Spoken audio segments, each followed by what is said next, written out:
my friend Jeffrey and I, we're going to cover a few different ways that we can help cue some fixes that a lot of people commonly have in the hinge or the deadlift. One huge one that we start to see is that people have trouble firing the upper posterior chain, which is the glutes. Lower posterior chain, calves. No, but like seriously, train on the glutes, upper posterior chain, if we're thinking about it, right, for the lower quadrant. That's getting the butt muscles to fire. And so when we hinge, and this is assuming we've drilled, we've looked at the assessments in some of our other videos about trying to keep neutral posture and moving from the hips. If somebody can hinge here, but they still don't have quite the ability to centrate force in their hip socket and use their butt to stand up, we can use this drill. So the first one, Jeffrey, go ahead and use that slide. You can take a step on it. And this is just the idea of, again, no one's going to actually do the deadlift this way, but we're just going to cue it. I want you to stay tall. I just want you to like turn with that foot on the slider. Good. Go ahead and keep going. Keep your hip bones pointed forward. There you go. And so all Jeffrey's doing here is, what a lot of people forget is that the butt can both extend but also externally rotate. So when we have him stand in this position, we're creating that idea of screwing tension into the round and activating the glute through that rotational capacity. And as we hinge, that is still active as we're coming up and down. Go and relax. I'll make this a little tougher for you on the next one. So with his foot on the slider, right, if we have somebody, now think like, again, somebody Jeffrey's size, I probably wouldn't have him just do the slider, but you did say that was kind of burning already. Yeah. So yeah, it just depends on the person. But if we want to crank this up just a little bit, let's put that in your foot. Go ahead and foot back down. We can bend this just a little bit. And then go ahead and rotate out. Go. Cool. So now he's just getting a little bit more, especially from that bend past the ankle, where he's trying to create rotation in the hip. And if you can see, I don't know if you can see from there, from here, I can see this is shaking a little bit, trying to create that centration in the joint. Relax it. Perfect. Thank you, sir. So that's really huge if somebody has trouble, again, activating the glutes and their posterior chain and the hip when they're trying to hinge up and down. Another issue that we see a lot is people will come into, let me go over here real quick. Now when they go to, they'll almost hyperextend, and then these will flare out. Jeffrey, I'm gonna have you do this. Go ahead and like really bow out the knees, and then just kind of like work through your deadlift. There you go. Good, good, good. Cool. Back up. So in this position, do a couple more slowly, just for the camera. He's still getting work in his hips. However, what's happening when somebody deadlifts like this? One, the inner lining of the hamstring, that most inner line of the hamstring muscles, and the groin, they're not activated, and that's not anchoring the bottom of his pelvic floor. So Jeffrey, go and face that way for me, please. And really crank on that, really crank on your back too. Just let everything arch up high. We can create too much of extension in the back because again, the pelvis isn't anchoring itself down as he's creating the hinge. Go ahead and face forward for me. Let's grab this ball for you, and let's fix that real quick. So I want you to squeeze that right in between your knees.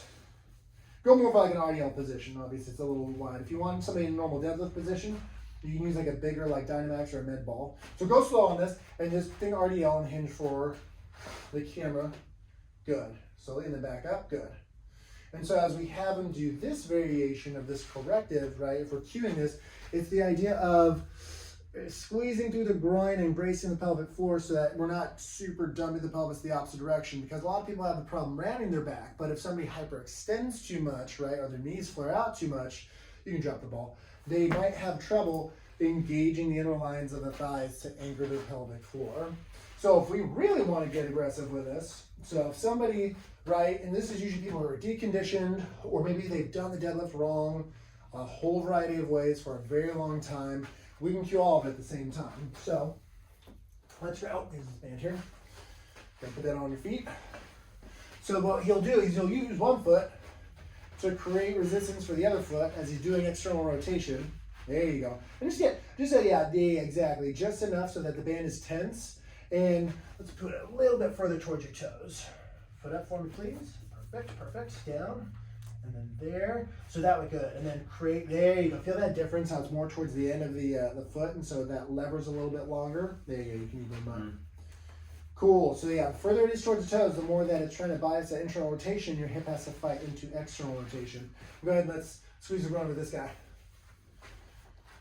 Tight, tight, tight, tight. Yeah, so again, you want to find a ball that's an appropriate stance where they're going to be able to hinge correctly. So now, go ahead, do your hinges slowly but steadily. Don't worry about the foot turn. The band's automatically going to force you to keep your glutes on. That ball's going to force you to squeeze your glutes. Good.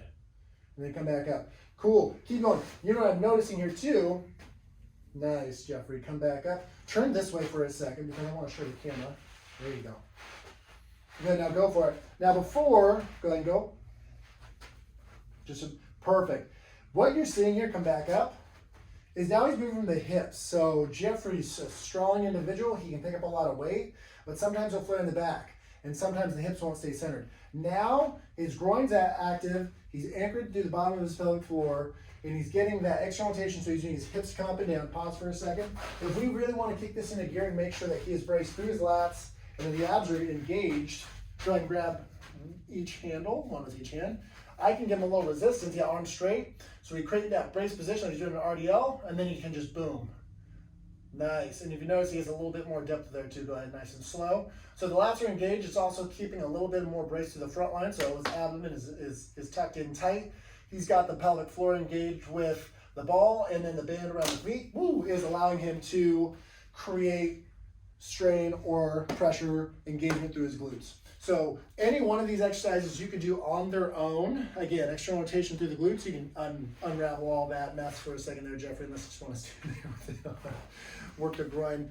Groin is there with the ball. And then if you want to do, again, we've showed another video where we use RMT, that you can engage the lats in the trunk to groove the pattern of the deadlift. So each of those can be used separately or together. Just make sure you're using the proper cue to help an individual do the movement successfully.